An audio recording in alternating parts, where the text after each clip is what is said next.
3장 옥내소화전 설비죠.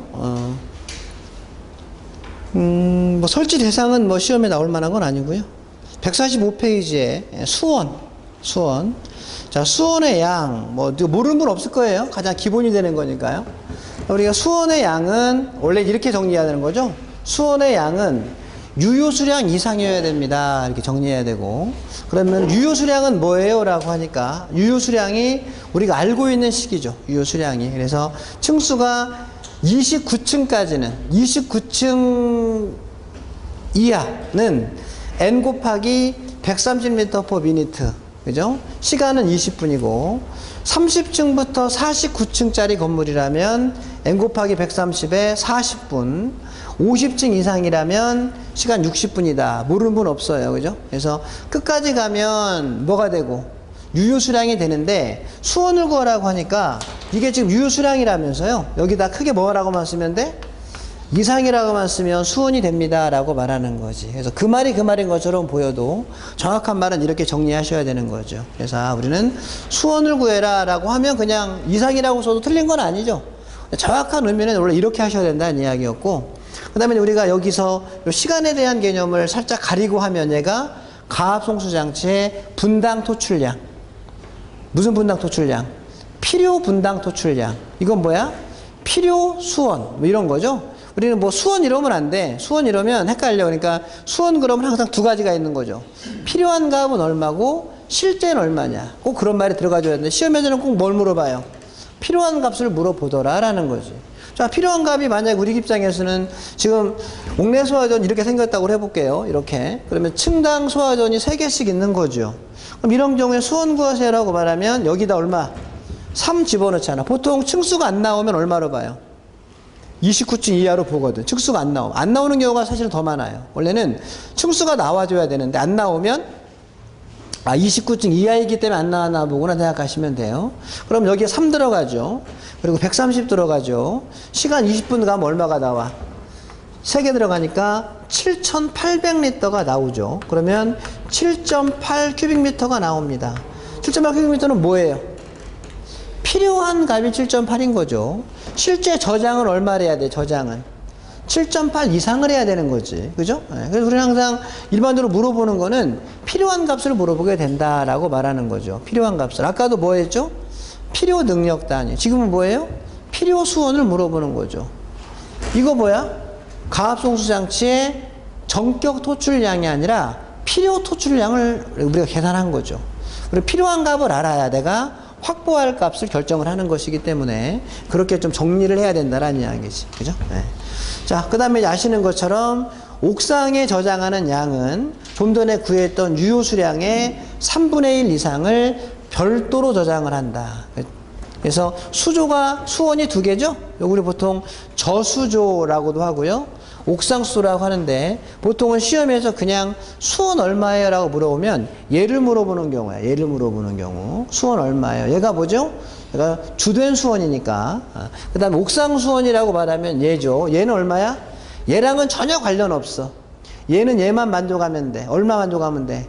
유효수량 이상 만족하면 되고, 얘가 어떻든 간에 자기 것만 만족하면 돼. 유효수량의 3분의 1 이상만 만족하면 됩니다 라고 했던 거죠. 네, 뭐 이미 알고 있는 내용이니까 그 정도 보시면 될 것 같아요. 자, 그 다음에 넘겨보시면 참고사항에 옥상 수원을 설치하지 않아도 되는 경우가 나와 있습니다. 1번부터 7번까지죠.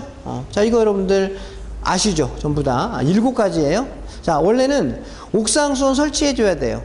그런데 7가지 중에 하나에 해당이 되면 설치 안 해도 됩니다 라고 말하는 거. 교재에 그대로 써 있으니까 이걸 보고 할게요.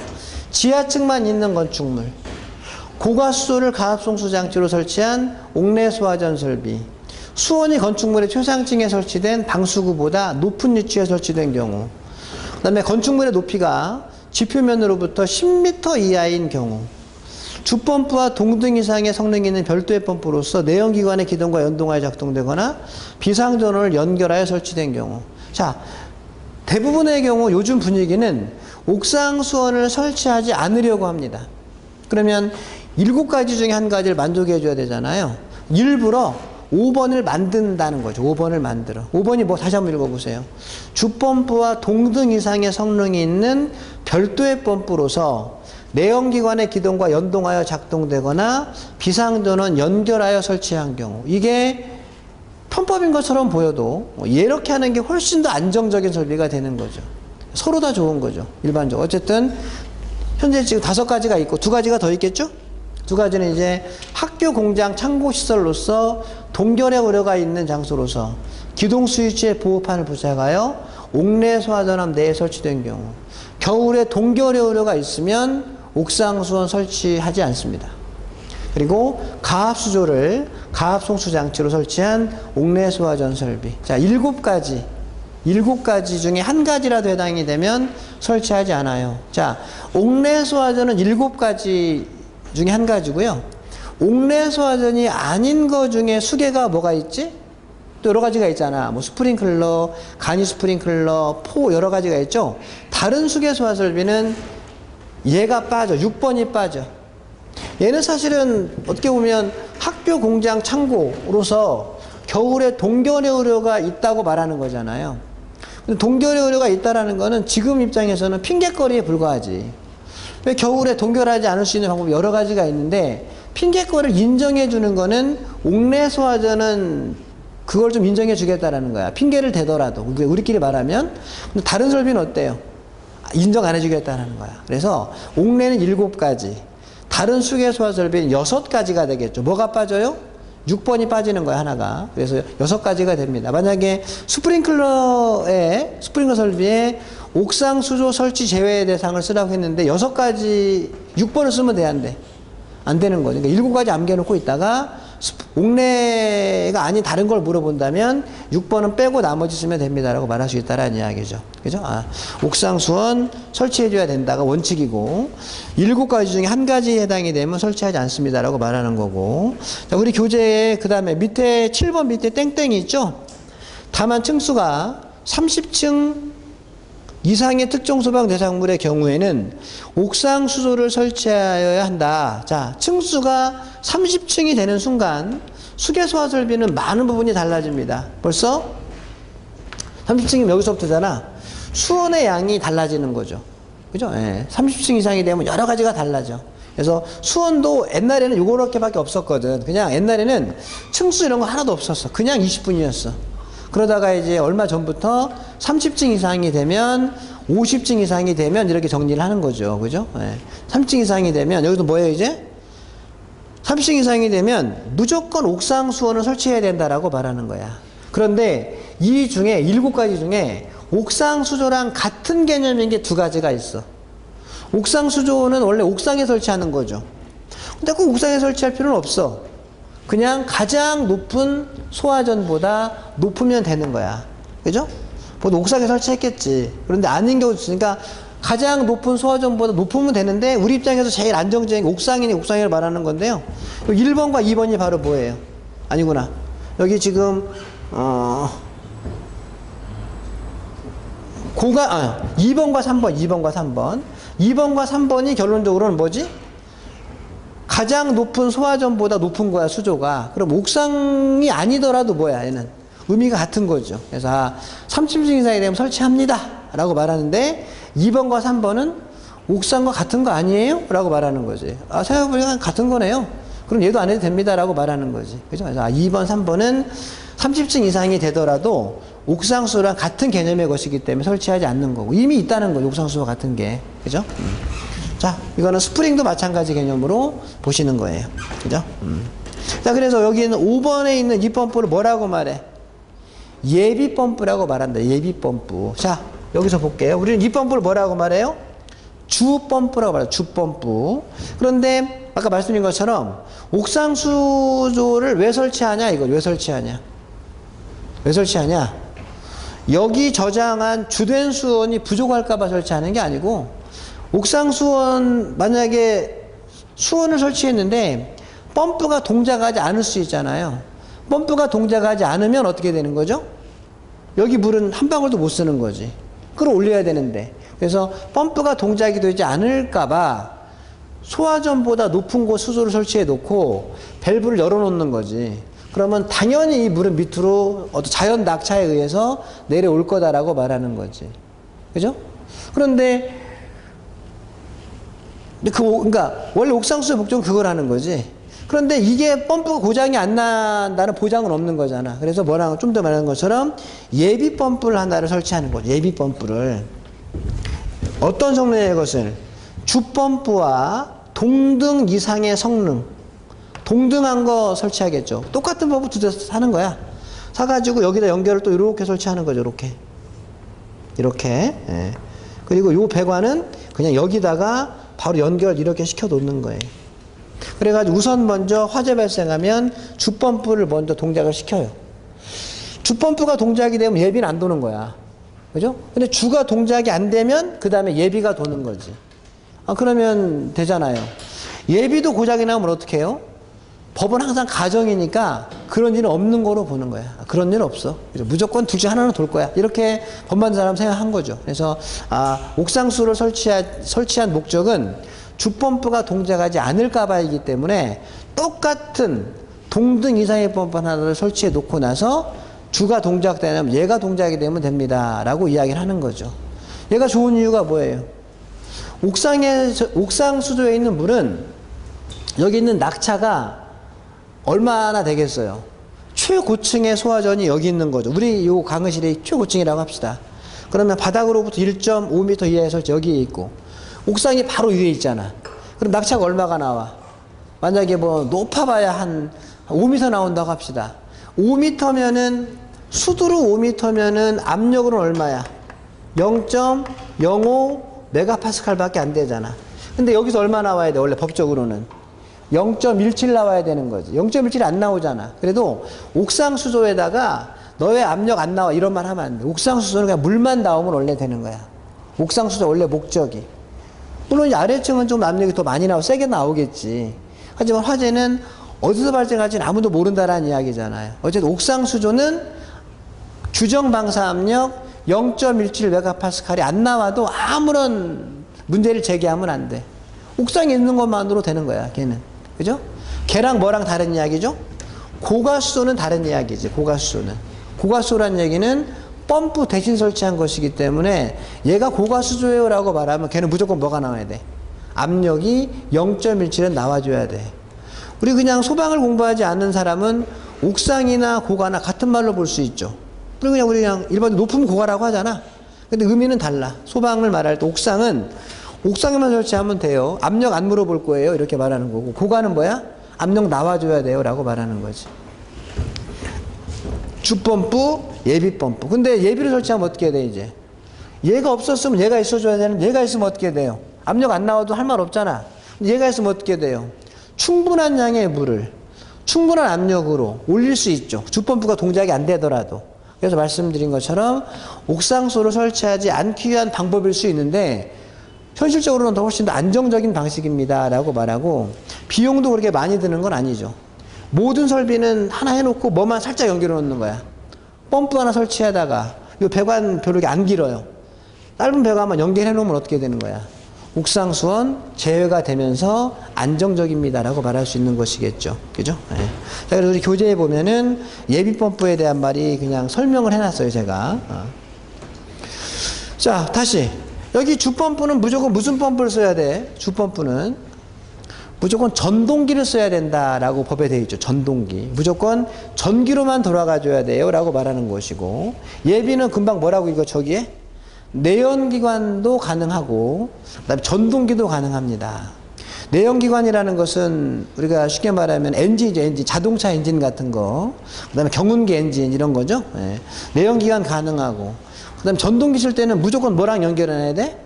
비상전원과 연결해놔야 된다. 이 두 대의 펌프가 동시에 동작되지 않을 수 있는 경우가 있겠죠. 두 가지가 다 전동기인데 둘 다 상용전원만 연결해놨어. 그럼 화재 발생해서 상용전원이 딱 차단됐어. 그러면 펌프가 열 대 있어도 어떻게 돼? 다 안 돌아가는 거야. 그래서 얘는 만약에 비상전원 연결을 안 했을지라도 얘는 꼭 해놔야 된다는 이야기지. 그럼 얘는 비상전원 연결해놨기 때문에 상용전원이 어떻게 차단이 되어도 얘는 동작이 됩니다 라고 이야기를 한다는 이야기죠. 그죠? 자, 괄호 2번. 예, 수조 설치 기준 나와 있어요. 뭐 그냥 보시면 되고요. 예. 그다음 오른쪽에도 마찬가지예요. 자, 필기 하셨으니까. 펌프 설치 목적 나와 있네요. 그죠? 예. 주펌프는 가압송수 장치로 규정 방수 압력을 유지를 해야 됩니다. 무조건 여기 있는 얘는, 그죠? 예. 그 다음에 충압펌프는 뭐예요? 자, 충압펌프 여러분 필기 때 하셨죠? 예. 충압펌프는 뭐냐면 조그만 펌프야, 조그만 펌프. 충압이 말 그대로 뭐예요? 압력을 보충한다라는 펌프니까 얘는 아주 작은 펌프로 이렇게 연결이 돼 있죠. 그죠? 예. 충압 펌프를 언제 설치한다고요? 펌프를 자동 기동할 때. 자, 다시 설명.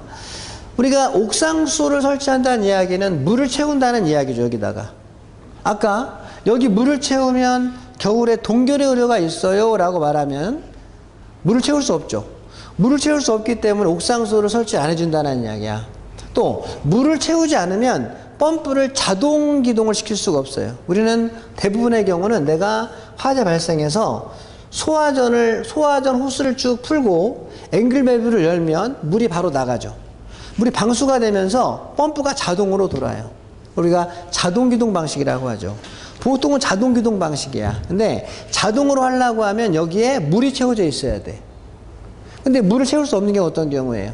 학교, 공장, 창고, 겨울에 동결 우려가 있으면 여기는 물을 채울 수가 없죠. 물을 채울 수 없으면 두 가지를 못해. 아까 말했던 옥상수원을 설치할 수가 없어요. 그리고 물이 없기 때문에 펌프가 자동 기동이 안 돼.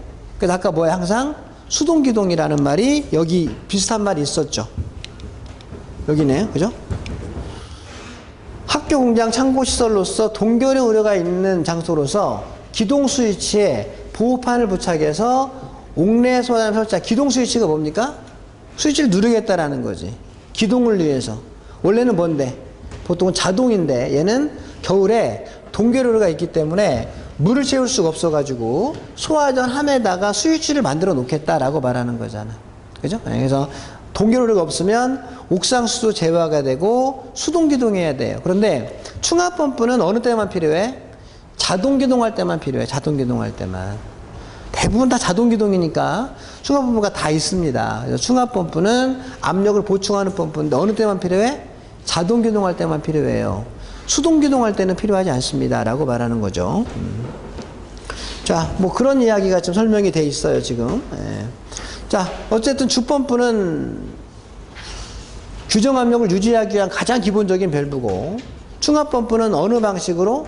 자동 기동 방식의 경우에 주밸브 2차 측 배관의 충압입니다. 지금 배관이 어디로 연결돼요? 이게 지금 주밸브죠? 주밸브 2차 측에도 연결해놨잖아. 그죠? 네. 여기 압력을 충압하는 거예요. 라고 말하는 거고. 예비펌프는 있습니다. 30층 이상인 경우에 의무 설치를 하는 거야. 얘도 마찬가지로. 아까 30층 이상이 되면 뭘 했었죠? 옥상 수조가 의무였잖아. 30층 이상이 되면 예비도 의무입니다. 라고 말하는 거고요. 주펌프 고장 시 주펌프의 기능을 함으로써 옥상 수조 면제가 됩니다. 라고 말하는 거지. 이해되죠? 그래서, 원래는 30층이 아니면 사실 예비는 필요하지 않은데, 옥상 수조를 제외시켜 주려고 유지로 설치했다는 거 설명했고, 하지만 30층이 되면 무조건 옥상 수조도 기본이고, 예비 펌프도 기본입니다. 라고 말하고 있는 거예요. 아까 그 얘기였죠? 아까는 30층이 안 되더라도 예비 설치하면 옥상 설치하지 않습니다. 라고 말씀드렸잖아. 그죠? 그 다음에 이제 나머지 여러분들 쭉 읽어보셔요. 필기 때 하셨으니까. 그래서 이제 2번이, 오른쪽 페이지 2번이 뭐예요? 자, 배관, 수조, 배관, 펌프는 전용으로 해줘야 됩니다. 전용으로. 그죠? 다른 설비랑 겸용하면 안 됩니다. 라고 했었고요. 근데 이 수조를 겸용으로 할 수 있는 경우가 있다. 겸용으로 하는 경우. 우리 그 147페이지에 맨 위에 있는 가운데 그림입니다. 자, 오른쪽 끝에, 왼쪽 끝에 그림이네요. 자, 원래는 다른 설비랑 겸용하면 안 돼. 무조건 요 수조는 소방용 수조로만 전용으로 해줘야 되는 거지. 그러면 원래는 여기서부터 이만큼의 물을 내가 쓸 수 있죠. 원래는. 이 펌프가 없었다면. 그죠? 그래서 안정적으로 하려니까 요것이 얼마가 돼야 돼, 아까? 유효수량 이상이 돼야 돼요 라고 말했던 거죠. 그런데 다른 설비랑 겸용할 수 있습니다. 지장이 없으면. 지장이 없는 경우는 어떤 경우예요? 수조 하나를 쓰면서 다른 소방용과 일반용이죠. 소방용 게 무조건 밑에 있어야 돼. 흡수구가, 후트밸브가. 일반용 위에 있어야 돼. 그럼 일반용이 아무리 지가 물을 빼가도 요거만큼밖에 못 빼가잖아. 요 아래 있는 물을 빼가 못 빼가. 아래 있는 물은 자기가 쓸 수 없죠. 그럼 그러면 우리는 요 사이 유량은 언제나 확보가 되는 거잖아. 여기 있는 유량이 유효수량 이상을 확보한다면 지장 없는 거 맞는 거잖아요. 이런 경우는 가능합니다라고 설명하고 있는 거지. 옥상수조 개념으로 보면 어떻게 되는 거? 옥상수조 개념으로 본다면. 옥상수조 개념이라면 소방용이 아래에 있고 일반용이 위에 있죠. 역시 또 마찬가지입니다. 일반용은 아무리 물을 많이 뺐어도 요거만큼밖에 못 뺐습니다라는 거지. 언제나 이만큼은 어떻게 돼? 확보가 된다는 거죠. 이것이 뭐가 되면? 유효수량이 되면 가능합니다라고 말하는 거지. 자, 소방용.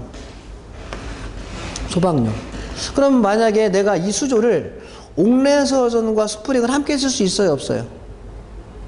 함께 쓸 수 있죠. 예, 대신 우리 교재 맨 뒤에 나오잖아. 만약에 이게 옥상 수조인데요. 내가 옥내수화전과 스프링클러 설비를 이 수조 하나로 쓸 거예요 라고 말하는 거야. 그러면 걔는 옥내수화전도 스프링클러도 소방이잖아. 소방용. 그 다음에 일반용. 그러면 필기했기 때문에 설명을 하면 소방용에 얼마가 필요해 그러면? 옥내수화전에서 필요한 옥상수원 구하고 스프링에서 필요한 옥상수를 구해서 합해준 양 이만큼 확보하면 되는 거 아니야? 맞아? 합한 양. 예. 그래서 소화설 비용은 무조건 함께 쓸 수 있어요. 대신 합한 양은 돼야 됩니다. 똑같은 이야기죠.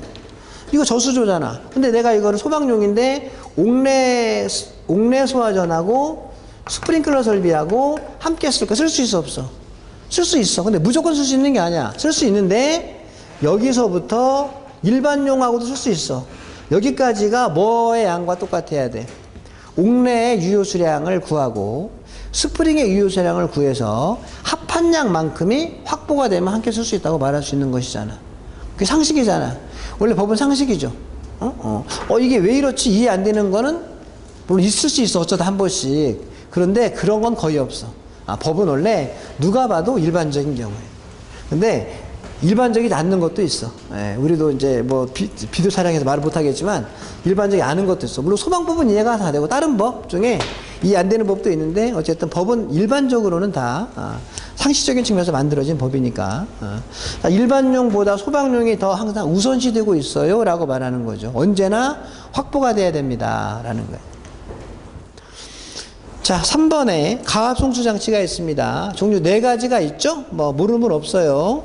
자, 전동기 또는 내연기관에 따른 펌프를 이용하는 방식. 그 다음에 넘기면 뭐가 나오죠? 한참 넘어가네. 154페이지에 고가수조의 자연낙차를 이용하는 방식. 155페이지에 압력수조를 이용하는 방식. 156페이지에 가압수를 이용하는 방식. 모르는 사람 없어요. 가압송수장치 종류는 4가지가 있습니다. 자, 가압송수장치라고 하는 것은 뭐 가압송수장치예요? 그거 4가지 중에 한 가지를 썼는데 여기서 뭐가 나와야 돼? 규정 방사압력이 나와줘야 된다라고 말하는 거죠. 그게 가압송수장치예요. 그래서 아까 고가수조는 압력이 나와야 된다며 가압송수장치죠. 옥상수조는 안 나와도 된다며 옥상수조는 가압송수장치가 아니라고 말하는 거예요. 그런 이야기죠. 어쨌든 4가지 중에 아무거나 편한 거 쓰세요. 대신 압력은 나와줘야 돼요 라고 말하는 것인데 주로 많이 쓰는 거는 펌프를 이용하는 방식을 가장 많이 쓰겠죠. 펌프를 이용하는 방식. 그래서 우리 화재안전 규준에서도 펌프 이용하는 게 상당히 많이 쭉 많은 양이 나와 있는 거죠. 자, 넘겨보시면 148페이지 나와 있습니다. 당연한 것이지만 중요해. 사망.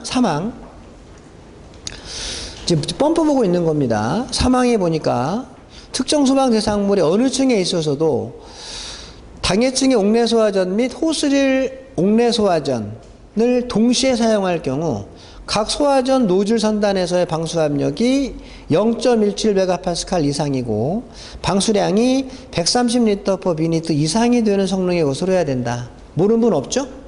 그래서 노즐 끝에서는 압력 0.17메가파스칼 이상, 방수량 130 이상이 나와줘야 됩니다. 다만 얼마 넘어가면 안 돼? 0.7메가파스칼을 초과하면 안 됩니다. 그때는 감압장치를 써서라도 압력을 낮춰줘야 됩니다. 라고 말하는 거죠. 자, 방수압력 측정을 해야 됩니다. 어떻게 측정을 해요? 그 밑에 그림 나와 있죠? 저는 그냥 안 읽고 말로만 설명을 할게요. 자, 여러분들 옥내소화전 노즐이 있어요. 호스가 이렇게 있고 노즐이 이렇게 있죠. 방수가 이렇게 있습니다.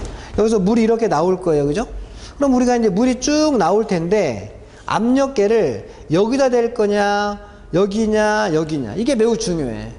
어떤 사람은 여기다 대, 어떤 여기다 대면 돼 안 돼? 안 되는 거죠. 항상 기준을 명확히 해야 된다. 그래서 방사압력 측정은 노즐 끝에서 노즐 구경의 2분의 1을 떼라. 2분의 1을.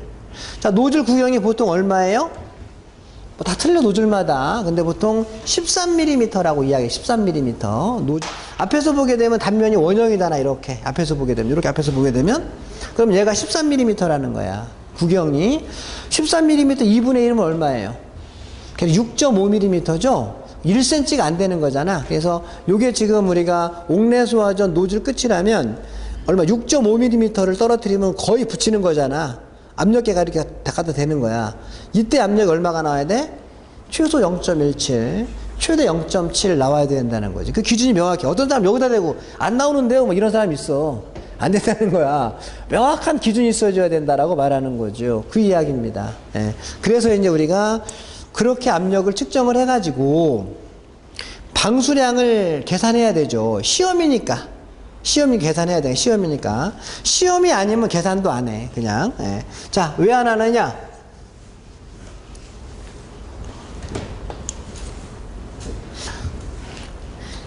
우리가 소방설비 기사 책, 실기책 3번 보면 시험도 안 봐도 돼. 합격하는 사람이니까. 근데 여러분 3번은 안 봤는지 모르기 때문에 시험을 보는 거예요. 다시 말씀드리는 것처럼. 자, 어떻게 되는 거냐면 우리는 이제 방사량을 구해야 되지. 그러면 필기테 하셨잖아요. 노즐에서의 방사량 Q는 가장 기본식은 이거였지. 단면적 곱하기 유소기에부터 시작을 했는데 이거 너무 복잡한 식이 되는 우리한테 필요한 거는 정리를 해가지고 최정유량 Q는 0.6597 C에 직경의 2승에 누트 10P. 이제는 이거 몰라도 돼. 이거는 우리가 필기 때 했던 거고 이제 몰라도 되고 이제 우리는 설비에 대한 것만 보니까 이렇게 보시면 돼. 기억하시죠? 자, 0.6597 C는 뭐라고요? 개수값이에요. 그래서 개수값. 주어지면 주어진 값 넣으면 되고 안 주어지면 이식을 써야지 이제. Q는 0.653에 D제곱에 누트 10P를 쓰는 거지. 또 하나씩은 Q는 K에 누트 10P를 쓰는 거지. 옥내소화전이든 스프링클러 설비든 모든 경우에는 아마 실기에서는 요 3개 중에 하나의 식을 쓰는 거죠. 우리는 항상 시험 문제를 풀 때는 주어진 조건을 가지고 문제를 푸는 거예요. 어떤 문제는 K값이 주어졌어요. 그럼 2개 쓸 수 있어 없어? 쓸 수 없는 거죠. 어떻게 써? 우리는 항상 어떤 문제를 풀 때는 시험지에 뭐가 주어졌나를 보고 문제를 푸는 거예요. 자, 옥내소화전 같은 경우는 요거보다는 요거를 더 많이 주어지죠. 일반적으로. 그러면 D는 뭐지? 노즐의 구경이죠. 이때는 요식 쓰려면 꼭 뭘로 써야 돼요? 둘 다 직경은 밀리미터로 써야 돼. 밀리미터로. 그 다음에 P를 쓰려고 하면은 방사압력을 킬로그램 폴스 퍼 제곱센티미터로 써야 되고 보통 시험에서는 화재 안정에도 메가파스칼이니까 메가파스칼로 썼을 때는 10P를 써줘야 되고 그냥 P로 쓰려고 하면 얘보다 10배가 작은 킬로그램 폴스 퍼 제곱센티미터 써주면 되는 거죠. 그죠? 그 다음에 여기서 내가 들어가면 단위가 뭐로 나와? 리터 퍼 미니트로 나옵니다라고 말하는 거죠. C값은 주어지면 주어진 값 넣으면 되고 안 주어지면 밑으로 가는 겁니다. 안 주어지면 여기는 C값 없잖아. 똑같아. 단위는 밀리미터로 메가파스칼로 들어가면 얼마? Q가 나온다. 그런데 실무에서는 이거를 안 해봐. 왜? 여기다가 12.7mm, 그러니까 시중에 판매되는 것은 보통 13mm예요. 13 집어넣고요. 여기다가 0.17 집어넣어 보세요. 그러면 150 얼마가 나와. 자, 실무에서는 방사압력 얼마일 때, 방사력 얼마일 때 알 필요가 있나 없나? 없지. 우리는 그냥 규정을 만족했나 안 했나만 아는 거야. 압력 0.17 나오면 압력은 만족했죠. 이번에 이제 유량은 130만 나오면 된다며. 근데 계산 한번 해보니까 맨날 150 얼마가 나오니까 만족했어요 라고 말하는 거지, 155 점 얼마인데 이렇게 말하는 사람 없어. 그냥 문제 없습니다. 규정 만족했어요. 그러니까 우리는 압력을 만족하면 유량은 당연히 만족이야. 압력 0.17이 되면 유량은 130보다 크니까 만족한 거야. 실무에서는 만족했는지만 알면 되지 153.7이에요 이렇게 계산하는 사람 아무도 없어. 근데 시험에서는 계산해야 돼. 왜? 물어보니까. 자, 그 다음에 이거를 이렇게 묶은 값을 K라고 볼 수도 있겠죠. 이렇게 묶은 값을 K라고 볼 수도 있겠죠. 그 개념이 요 K라고 말하는 거야. 출제자가 C값이 주어지고 D값이 주어지면 맨 위에 있는 식, C값이 안 주어지고 D값만 주어지면 가운데 있는 식, K값이 주어지면 맨 아래에 있는 식을 쓰면 된다. 식은 똑같은 식이다라는 거지. 어떤 관점에서 보냐에 따라 다르다라고 이야기를 하는 거죠. 그렇게 정리하면 된다. 그죠? 예. 그게 우리가 방수량 측정에 대해서 맨 아래에 있는 동그라미 1번, 예. 그 다음에 그 위에 있는 동그라미 2번, 뭐 같은 식이라고 보시면 되겠죠. 예. 이 문제가 어디 나와 있냐면 163페이지에 4번 문제가 이런 형태의 문제입니다. 나중에 풀 수 있어요. 예. 저는 안 풀어드릴 거예요. 풀 수 있으니까. 자, 그냥 페이지만 써놓으세요. 163페이지 4번 문제를 풀 수 있어요. 이렇게 그 책에다가. 자, 149번. 감압 방식이 필요하겠죠? 자, 내가 측정을 해봤는데, 아마, 여기 압력이 제일 클 것 같아요. 여기 압력이. 예를 들어서. 자, 우리는 이제 요 중간에도 상당히 많은 층이 있다고 할게요. 그래서, 가장 최고층, 가장 최저층, 그죠? 예. 그러면 가장 최고층에는 뭐가 가장 우려스러워? 0.17메가파스칼에서 0.7메가파스칼까지가 있는데 최고층에서 이거 넘어갈까봐는 생각이 없겠죠. 오히려 요거보다 적을까봐 문제가 되는 거잖아. 그러면 가장 최고층은 세 개를 다 열어보고 그 중에 여기서 압력이 제일 작겠죠. 여기 압력 0.17이면 되는 겁니다. 그러면 전체에 있는 소화전은 어쨌든 어쨌든 얘보다 클 거야, 압력이. 그러니까 측정할 필요가 없어. 얘가 0.17보다 크면 나머지 거는 무조건 0.17보다 큽니다라고 말하면 돼. 반대로 이제 여기 맨 아래층이라면 얘가 압력이 제일 클 것 같아요. 이거를 세 개를 다 개방한다라고 생각할 수 있나요? 뭐 화재 발생하면 세 개 다 개방할 수도 있겠지만 하나만 열 수도 있겠죠. 하나만 열 수도 있어요. 실제 화재는 언제 어느 때 어디서 발생할지 모르는 거니까 가정을 하는 거야. 가장 작을 수 있는 조건을 만들어 놓고 가장 클 수 있는 조건을 만들어 놓는 거야. 여기를 봤더니 이게 0.7메가파스칼보다 적어요. 그러면 여기 있는 가운데는 무조건 요 안에 다 들어가 있는 거지. 그런데 내가 0.7보다 커요. 그럼 어떻게 해야 돼 이제? 감압을 시켜줘야 되는 거잖아. 감압을. 그런데 여기가 다 0.7보다 커요. 그럼 방법은 어떻게 해야 돼? 따로를 압력을 작게 해주는 방법이 하나가 있고, 아니면 여기다가 감압 밸브를 설치하는 거지. 그러면 유체가 이렇게 흘러오면서 여기서 압력이 뚝 떨어져 가지고 세 개의 동시 압력을 같이 떨어뜨려 주는 거죠. 그건 내 마음이야. 알아서 하는데 어쨌든 간에 압력을 떨어뜨려 줘야 됩니다만 법에서 말하고 있고, 방법은 알아서 하십시오라고 말하는 거지. 우리는 방법을 알아야 된다라고 말하는 거야. 그래서 따로를 떨어뜨리려고 하면 어디가 제일 좋아요?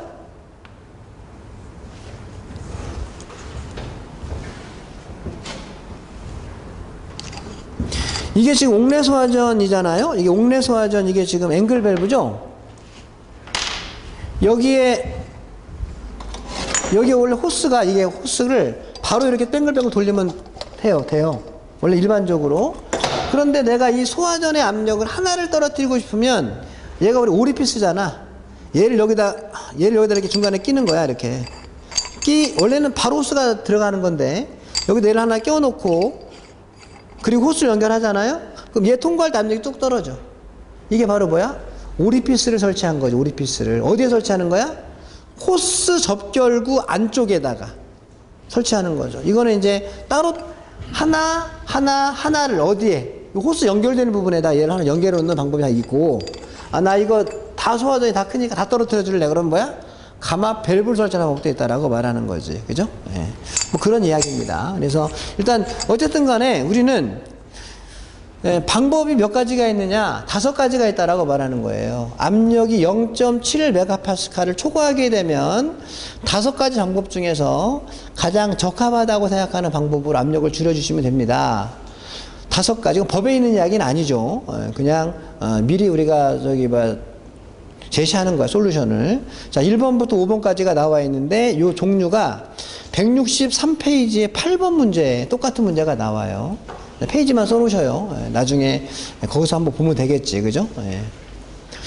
자, 그 다음에 이제, 그래서 거기 있는 지금 그 그림에 나와 있는 게 검게 된 게 바로 그거 아니야? 제가 좀 더 연결해 놨던 거? 그게 글씨에 있는 거죠. 그 다음에 방사압력을 0.7메가파스칼 이하로 해야 되는 이유가 있겠죠. 호스 파열의 우려가 있고요. 그 다음에 반동력에 의한 조작의 어려움이 있습니다. 그러니까 호스로 들어오기 전에 압력을 줄여줘야 된다는 거야. 호스가 사실은 정상적일 때는 터지는 일이 없을 것 같은데 호스를 급하게 풀다 보면 중간에 꼬이는 일이 있죠. 꼬이면 탁 걸리잖아요. 그때 호스가 파열될 수 있다죠. 호스 파열되면 원래는 노즐에서 물이 나가줘야 되는데 호스가 중간에 터지면 그거 잡고 불 꺼야 되는 상황이 벌어지는 거죠. 쉽게 원활하진 않겠죠. 그 다음에 두 번째는 압력이 너무 크면 내 마음대로 호스의 조작이 안 돼요. 그래서 조작에 어려움이 있다. 2가지 이유 때문에 압력을 감압을 시켜줘야 됩니다 라고 말하는 거고, 그다음에 노즐에서 반동력 계산식이 있어요. 반동력 계산식. 이 반동력, 반발력, 말도 되게 뒤에 가면 머리가 아픈데 일단 여기서 있는 것만 먼저 할게요. 반동력 계산하는 식은 너무 쉬워. 1.5에 D의 2승에 P라고 말하는 거예요. P. 자, 여러분들 소방 유치원 하셨잖아요. 반동력은 힘이잖아, 힘. 자, 여기 압력의 단위가 중요한데 압력을 뭘로 쓸까, 여러분들? 압력을 뉴턴 퍼 제곱미터로 썼어요. 이렇게 말하는 거예요. 그러면 얘가 뭐지? 노즐에서의 방사 압력. 노즐의 직경. 딱 우리가 기호 보면 내가 뭐만, 얘는 뭐야? 노즐에서의 힘. 반동력이죠? 그러면 압력의 단위가 뉴턴 퍼 제곱미터로 왔으면 여기다가는 미터로 집어넣어줘야 돼. 그러면 미터 2승이니까 단위가 지워지잖아. 그럼 여기는 뭐로 나와? 뉴턴으로 반동력이 나오는 거지. 근데 내가 여기서 메가파스칼로 했어. 힘, 압력. 그럼 얘는 뭐야? 메가 뉴턴 퍼 제곱미터가 되겠죠. 그럼 여기다가 당연히 미터로 하면 되겠죠. 그러면 미터 제곱도 지워질 거 아니야, 이렇게. 그럼 힘은 뭐야? 메가 뉴턴 나온다라는 거지. 맞나요? 앞에 1.5에다가 D제곱 P는 압력의 단위를 먼저 알고 요 길이의 단위를 직경으로 넣으면 힘의 단위가 나옵니다라고 보시면 된다. 이런 이야기죠. 쉬우니까 설명을 드리고, 아주 복잡한 것들이 나와요. 그거는 이제 문제 풀면서 보셔야 되는 내용이에요. 자, 그 다음에 넘겨보시면 펌프의 전량정 산출식이 나옵니다. 전량정 산출식. 그죠? 이거 모르는 분 없죠? 그래서 이 전량정 산출식도 바로 뭐예요, 얘가? 필요 전량정이죠. 우리는 그냥 구하라 그러면 필요 전량정을 구하라는 거예요. 뭐든지 계산해라 그러면, 몰라, 나중에 공부하다가 필요한 게 아니면 제가 따로 말씀드리겠지만 다 필요한 값을 구하라고 하는 거야. 이거 그냥 넘어갈 수는 없어. 너무 쉬운 이야기라 하더라도. 자, 전량정 얼마예요? H1, H2, H3, 17m 이렇게 나와 있는 거죠. 그죠? H1은 물론 뭐 더하기의 순서는 없지만 사실 법도 이렇게 나와 있으니까 출발점에서부터, 요 출발점이죠? 보통 어디를 봐요?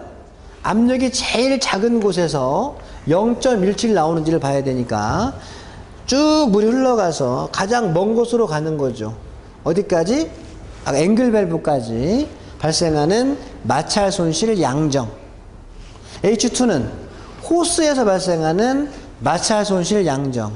H3는 출발점부터 끝점까지 낙차. 물의 높이니까 수두와 양정은 같은 말입니다라고 했었죠. 낙차. 그리고 얼마가 남아야 돼? 17m가 남아야 됩니다라고 했던 거죠. 그냥 해볼게요. 아무튼 될지 모르겠네. 얘가 얼마나 갈까?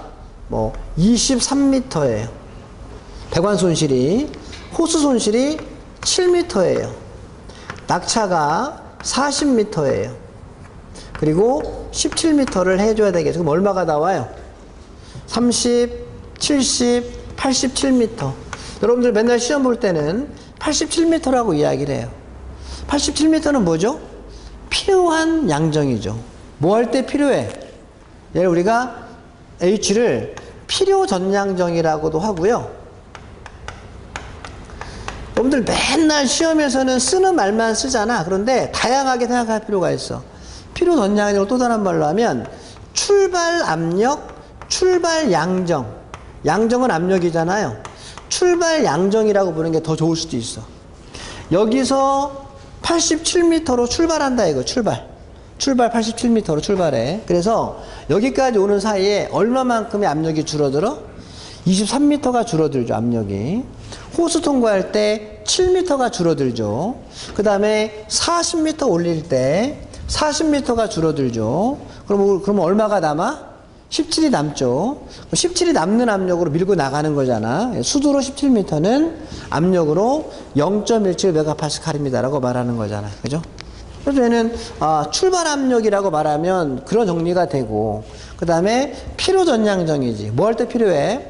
노즐 끝에서 17m로 방사가 되려고 하면 필요한 압력이 얼마예요? 87로 출발해 줘야 돼요 라고 이해하시면 된다는 이야기지. 그죠? 자, 그러면 얘는 이제 87m가 필요 전량정이죠. 실제 전량정은 어디 있어요? 소화기에 써 있죠. 소화기라네. 펌프에 써 있죠. 아까 소화기에 써 있는 건 뭐야? 실제 능력 단위. 펌프에 써 있는 건 뭐야? 실제 전량정. 그럼 펌프 명판에 가면 양정이 얼마고 유량이 얼마입니다가 써 있어. 자, 내가 필요한 값이 87m인데 80이라고 써 있는 거 쓰면 돼, 안 돼? 안 되죠. 그 얘기입니다. 그래서 내가 이거를 제대로 구해야 내가 펌프를 선정할 수 있다. 절대 87보다 작으면 안 된다는 걸 알고 있잖아. 그러면 80m도 가능하고 90m도 가능하고 100m도 가능한 거죠. 그죠? 예. 너무 크면 또 압력이 많이 나올까 걱정인데, 그거는 따로 볼 생각이고, 우선은 여기서 보면 내가 필요한 값을 제대로 구해야 펌프를 어떻게 선정한다는 이야기다. 이런 이야기죠. 그래서 시험에서는 얘밖에 안 물어봐. 얘밖에. 그죠?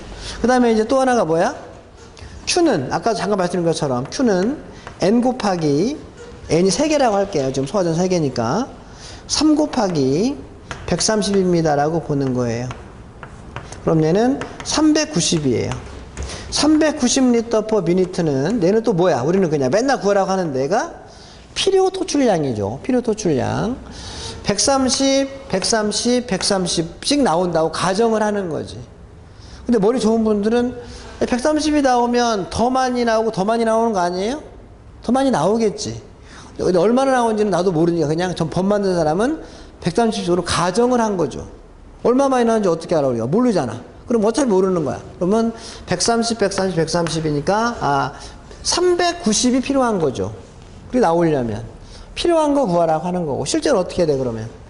보통 펌프에는 큐빅미터 퍼 미니트로 써 있으니까 단위 환산하게 되면 0.39 큐빅미터 퍼 미니트가 필요한 값이라면 펌프에는 얼마로 가까이 가? 그래서 95로 했어요. 오케이, 됐네. 78보다 크니까 된 거지. 그죠? 그 다음 여기는 얼마야?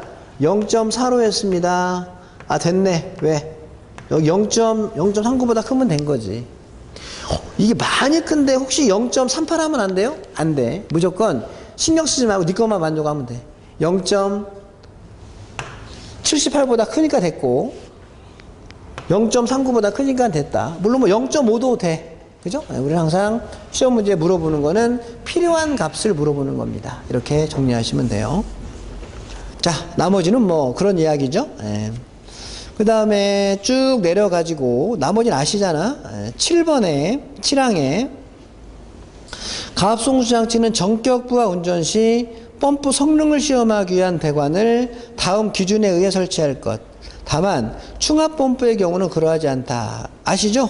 뭘 해야 돼요? 펌프의 성능 시험을 해야 됩니다. 성능 시험을.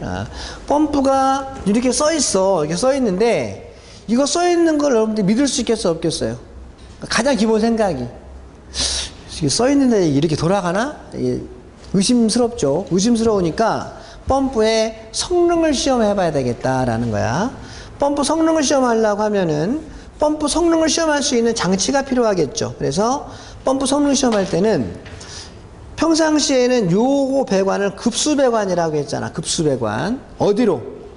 수소에서 소화전으로 가는 모든 배관은 급수배관입니다. 급수배관은 3개가 있다 그랬죠? 저수조에서 소화전으로 가는 거, 옥상수조에서 소화전으로 가는 거, 송수구에서 소화전으로 가는 경로는 전부 다 급수배관이고, 급수배관에 있는 모든 밸브는 항상 개방된 상태로 유지해 줘야 됩니다 라고 했죠. 그런데 성능 시험할 때는 이 밸브를 잠그고 할 거야. 잠깐 잠그고 성능 시험하는 거야. 이 밸브를 잠그면 여기 압력이 커지겠죠. 그래서 여기 사이에다가 배관 하나를 쭉 연결시켜놔.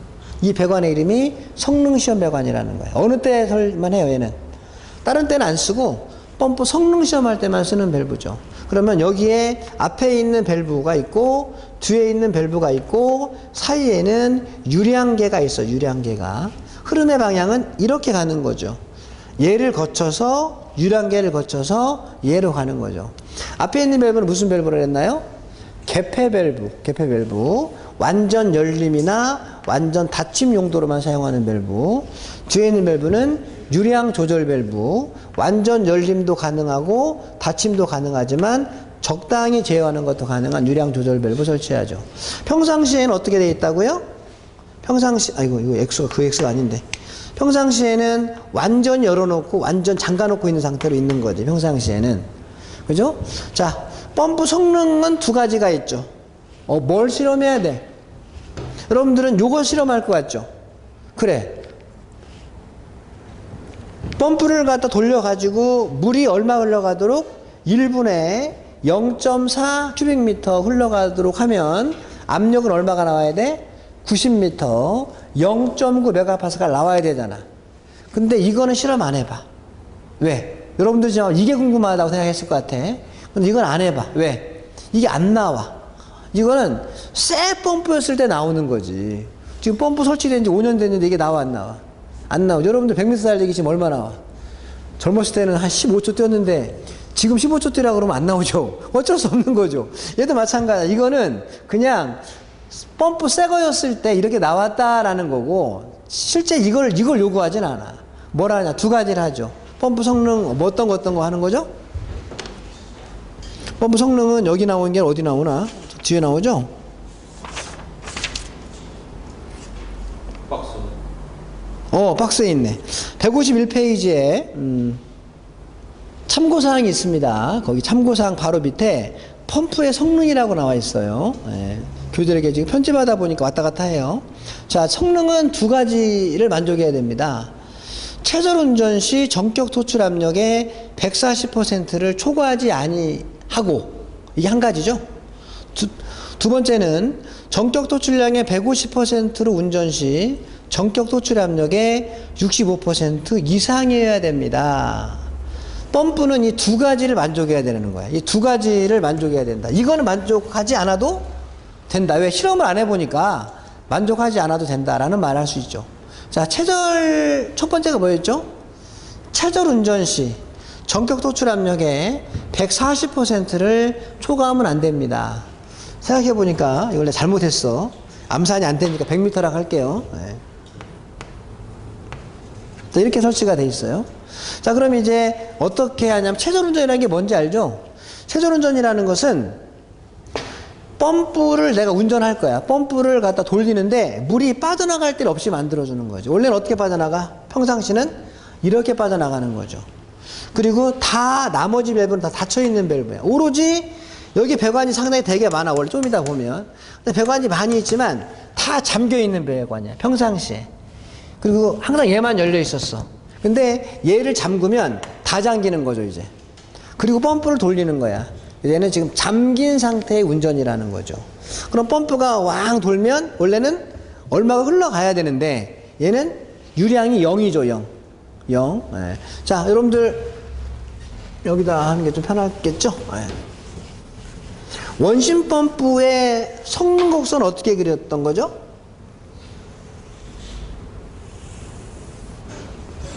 유량, 양정 이렇게 생겼죠? 자, 우리는 맨 처음에 이것만 보고 함정을 찍죠. 유량이 0.4일 때, 단위 생략할게요. 유량이 0.4일 때, 양정은 100m가 나온다라는 거지. 이거 실험을 안 하니까 그냥 여기 써 있는 걸 그냥 그대로 여기다가 눈금을 찍어요. 그러면 여기 한 점이 딱 찍히는 거죠. 이거는 실험 안 해. 그냥 얘만 보고 찍어. 이번에 뭐라는 거지? 이제 두 가지. 유량이 0일 때죠. 유량이 0이 바로 뭐니까? 최절이니까. 유량 0이면 압력이 많이 올라가요. 그죠? 네. 그래서 지금 여기서 이 밸브 잠그고 펌프를 돌려요. 그럼 압력계가 여기 있잖아요? 압력계 눈금이 우리 생각으로는 100m면은 쉽게 말하면 1메가파스칼이잖아. 1메가파스칼을 가리켜야 되는데 이 말이 뭔 말이냐면 이 배관에 물이 분당 0.4 흘러갈 때 그때 압력은 1메가파스칼 100m가 나온다는 원래 뜻이죠. 거꾸로 말하면 여기 압력계가 1메가파스칼일 때 100m였을 때 흘러가는 양은 0.4라는 뜻이야. 근데 지금 이게 나온다고 안 나온다고? 안 나오니까 마음만 상하니까 이거 실험 안 해본다는 이야기야. 그냥 안 해보고 점 찍겠다라는 이야기입니다. 근데 이번에 이제 유량이 0이죠, 0. 이 밸브 잠그고 펌프 돌렸잖아. 여기 오면 압력계 눈금이 쫙 올라가. 1메가파스칼을 넘어가. 어디까지 가야 돼? 너무 많이 커지면 안 된다는 이야기죠. 여기 써 있는 게 전격 토출 압력이거든요. 압력의 140%까지는 괜찮다. 초과하면 안 된다나. 우리는 그래서 기준만 하면 얼마야? 0이면 암산 되잖아. 100m에 140%면 140m죠. 140m보다 압력계가 더 올라가면 얘는 펌프 성능에 부적합한 펌프인 거지. 그랬더니 쫙 봤더니 얼마 올라갈까? 140m가 한계인데 135m에서 압력계가 까딱까딱거리고 있는 거야. 그때 압력이 제일 큰 압력이죠. 그때 압력을 뭐라고 그래? 이 펌프의 최전 압력이라고 말하고, 법의 기준은 140%보다 작으면 되는데 작죠. 135가 나갔으니까. 그럼 한 가지는 합격이야. 일단 140m 140%를 넘어가지 않았네요. 첫 번째 조건 만족했죠. 그거 해보려고 하면 이 밸브 잠가놓고 한번 실제 펌프 한번 돌려봐야 될 거 아니야. 그죠? 얘가 지금 요구하는 거는 140을 넘어가면 안 됩니다를 요구했는데 140 안 넘어갔잖아. 첫 번째 만족했죠. 오케이. 그래서 얼마 넘어갔냐? 그랬더니 135라고 말했죠. 기준을 내가 여기다 해놨는데 실제는 기준보다 적게 올라갔네요. 135m 올라갔어요. 이거죠. 둘 다 의미가 있어. 이따 보려고. 그 다음에 이제는 뭐냐? 이제는 성능시험 배관은 최전 운전할 때는 필요하지 않은 거야. 얘는 그냥 그대로 맨날 똑같이 잠겨놓고 있었잖아. 실제 배관은 물이 흐르라고 배관 만든 거 아니야? 흐른 거는 뭐 흐른 거냐면 두 번째 거죠. 전격 토출량의 150%로 흘려보낼 겁니다. 150%면은 1.5배니까 0.6이죠. 0.6. 그래서 이 밸브를 완전히 열고 이 밸브를 적당히 열어가지고 펌프를 돌려요. 그럼 물이 흘러가잖아. 흘러갈 때 여기 있는 유량계의 눈금이 얼마가 되도록? 0.6이 되도록. 0.6이 되도록. 여기 있는 유량 조절 밸브를 조정을 하면서 유량계 보면서 있죠. 그러다가 0.6이 되면 이 사람한테 압력 읽으라고 소리 질러줘야 돼. 이 사람이 딱 읽었더니 얼마가 돼 이제? 압력이 떨어져 이제. 유량이 적으면 압력이 올라가는데 많으면 압력이 떨어지니까 압력은 100m보다 낮아지겠죠. 법이 뭐라고 돼 있죠? 전격 토출 양정의 65% 이상이어야 됩니다 하죠. 자, 기준 얼마야? 기준 암산 되죠? 기준은 65m 이상이 65m보다 작으면 안 돼. 이상이 되면 되는데 이걸 해봤더니 70m가 나왔네. 그러면 기준 만족한 거죠. 65% 이상이어야 됩니다. 64 되면 안 되는 거죠. 근데 70이 됐어. 그러면 70이네요. 됐죠? 그죠? 저는 지금 제가 성능시험 한 것처럼 제가 시나리오를 짠 거잖아요. 그러면 제대로 성능시험 곡선을 그리려고 하면 실제 최저리였을 때 135가 나왔고, 그 다음에 150%였을 때 70이 나왔잖아. 그럼 내가 성능시험을 한 사람이라고 하면 성능시험을 한 그 값에다가 찍어야 돼. 135하고 70하고 찍어서, 원래는 내가 2개밖에 실험을 하지 않았지만 요건 그냥 찍었잖아 내가. 세 점을 연결하는 선으로 쭉 이렇게 연결하면 얘 이름이 바로 뭐야? 성능시험 곡선이지. 성능시험을 하고 내가 세 점을 찍어서 곡선으로 만들었잖아. 성능시험 곡선이라고 말하는 거죠. 그런데 실제 일반적인 우리 책이나 이런 데는 실험을 한 상태에서 책을 쓴 게 아니잖아. 그래서 우리 일반적인 책은 기준값에다가 찍었어. 기준값에다가. 그래서 기준값이 140m가 기준값이고 65m가 기준값이잖아. 맞죠? 맞죠? 우리 지금 교재도 아마 어딘가 있을 것 같은데 기준값에다 찍으면 점은 또 요 점은 그대로 똑같은 점이 되는 거지. 실험 안 해봤으니까. 그럼 요 세 점을 통해서 요렇게 연결하면 얘를 또 뭐라고 그래? 성능시험 곡선이라고 하지. 여러분 나중에 이제 여러분들이 뭐 관리사 이거 증을 따가지고 여러분들이 이제 만약에 뭐 점검을 했다. 140m, 60m 찍으면 안 돼. 이거는 기준에다 찍은 거고 실제 점검을 한 그 값이 있겠죠. 거기다 찍으면 된다라고 말하는 거지. 뭐 그런 이야기입니다. 그래서 펌프의 성능이 규정에 맞는지를 시험해야 돼요. 근데 성능에 대한 건 두 가지밖에 없어요. 유량이 0일 때, 모든 밸브를 잠그고 운전했을 때 압력계의 눈금이 여기 써있는 명판에 써있는 눈금에 140%를 넘어가면 안 됩니다 라는 거. 그 다음에 여기를 개방해서 물을 많이 흘려보내는 거죠. 명판 써있는 값에 곱하기 1.5를 한 값, 토출량의 1.5배에서 요거에 얼마? 65% 이상이어야 됩니다. 그죠? 네. 그 두 가지만 만족하면 성능은 만족한다고 하고, 성능을 벗어나면 안 된다고 해야 되겠죠. 네. 그러기 위해서 뭐가 필요하다? 성능시험 배관이 필요합니다 라고 이야기를 한 거죠. 네. 자, 그래서 이제 7번에 대한 내용인데요. 그래서 한번 읽어 볼게요. 그래서 그 150페이지의 아랫줄에 7번 가항에 성능시험 배관은 펌프의 토출측에 설치된 개폐 밸브 이전에서 분기에 설치하고, 유량 측정 장치를 기준으로 전단 직관부에는 개폐 밸브를, 후단 직관부에는 유량 조절 밸브를 설치합니다. 아까 말씀드렸죠. 앞에는 뭐 설치한다고요? 개폐 밸브. 뒤에는 뭐 설치한다고요? 유량 조절 밸브. 그 다음에 나항에 뭐예요? 유량 측정 장치는 성능시험 배관의 직관부에 설치하되 펌프 전격 토출량의 175% 이상 측정할 수 있는 성능이어야 된다. 그래, 여기에 지금 유량계 눈금이 있겠죠. 눈금 얼마짜리 갖다 설치해 줘야 되느냐라고 하는 거죠. 근데 실험을 할 때는 전격 토출량의 150%로 실험을 하는 거예요. 대신 눈금은 얼마가 있어 줘야 돼? 175. 그러니까 쉽게 말하면 일수다로 하면 0.7 이상까지 눈금이 있어 줘야 됩니다 라는 이야기죠. 네. 그런 이야기죠. 그런 이야기. 그래서 여기에 대한 문제는 163페이지 5번 문제가 이와 관련된 문제예요. 충분히 다 풀 수 있어요. 풀 수 있고, 뭐 그런 이야기죠. 그죠? 네, 그런 이야기니까 여러분들 보시면 돼요. 자, 참고사항 말씀드렸고, 그 다음에 그 밑에 펌프의 최저운전에 대한 말씀을 드렸어요. 자, 마지막 하나만 하고 쉴게요. 성능시험 배관의 구경 계산식입니다. 자, 여러분들이 이제 공부하다 보면 모든 배관에 구경이 다 여러분들이 법에 다 나와 있어. 배관이 되게 많은데. 그런데 유일하게 화재안전기준에 요 성능시험 배관의 구경은 법에 없어요. 여러분들 만약에 여러분들 실무자예요. 그래서 내가 성능시험 배관을 설치해야 된대. 그러면 어디에 설치할 거냐? 그래. 이 주밸브를 잠가놓고 설치할 거기 때문에 요 밑에 있는 게 체크밸브죠? 체크밸브와 주밸브는 항상 붙어 있어, 이게. 요 사이를 비집고 들어갈 수가 없어.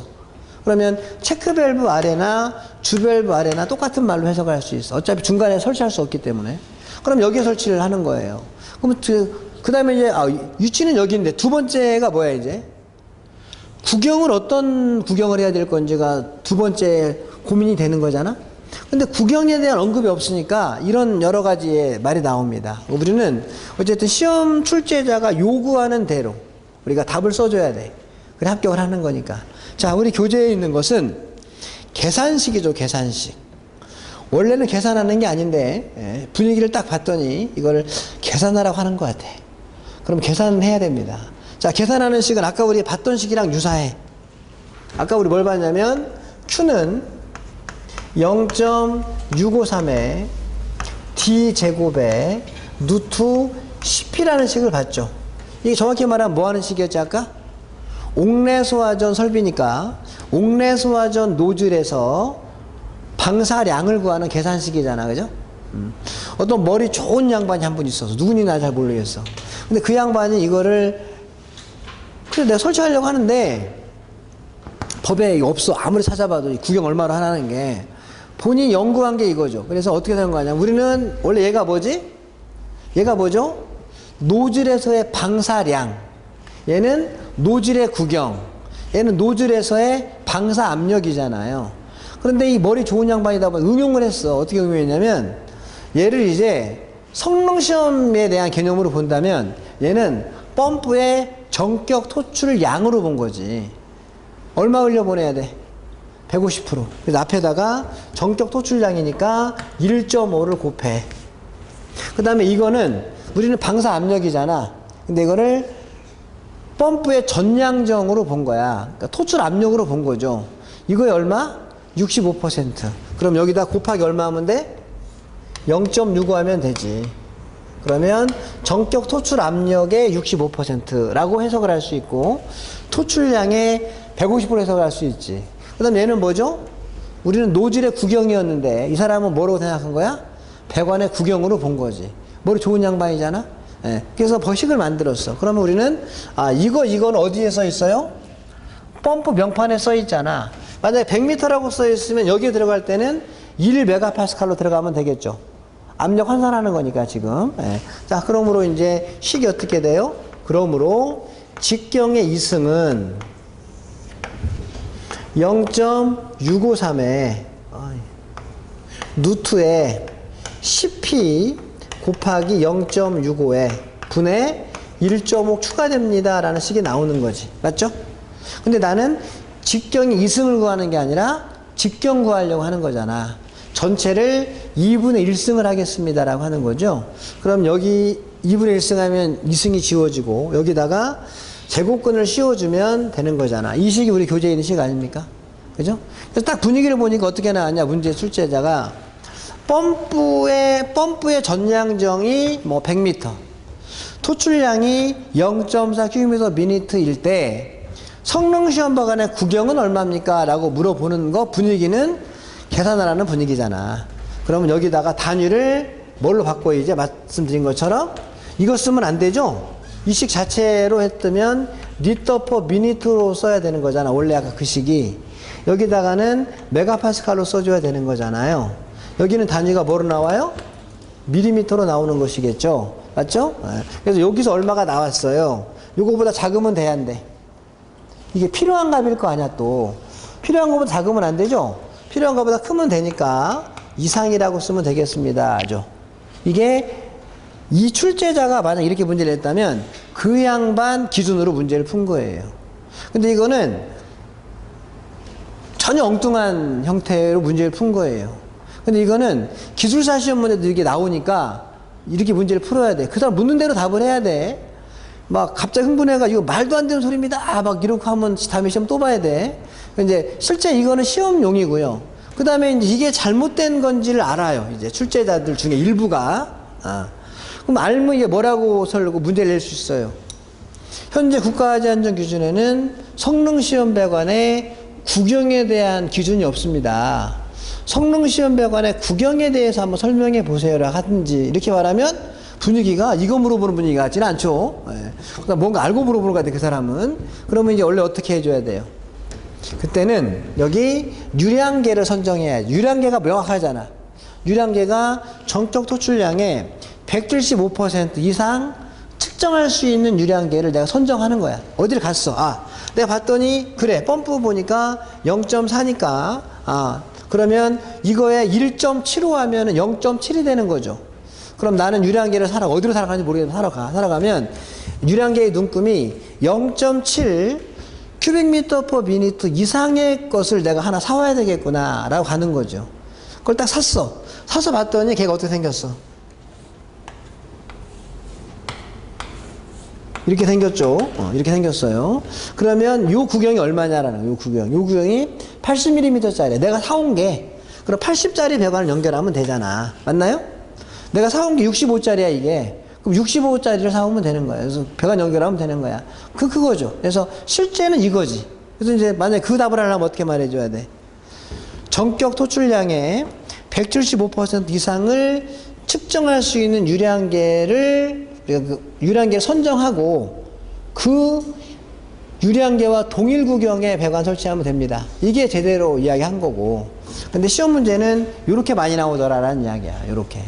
이 두 가지는 주어지겠지. 주어지거나 아니면 아까처럼 구하라고 하거나 구한 값을 가지고 여기다 집어넣으면 된다라는 이야기죠. 그죠? 네, 그렇게 보시면 돼요. 자, 그래서 우리는 여기는 이제 그런 말은 없고 그냥 요 식에 대한 언급만 나와 있는데 이 식도 어디서 뚝 떨어진 식이 아니라 노즐에서의 방사량 구하는 식에서 약간 유도를 한 식입니다 라고 보시면 된다라는 거죠. 네. 자, 8번은 잠깐 쉬었다 할게요.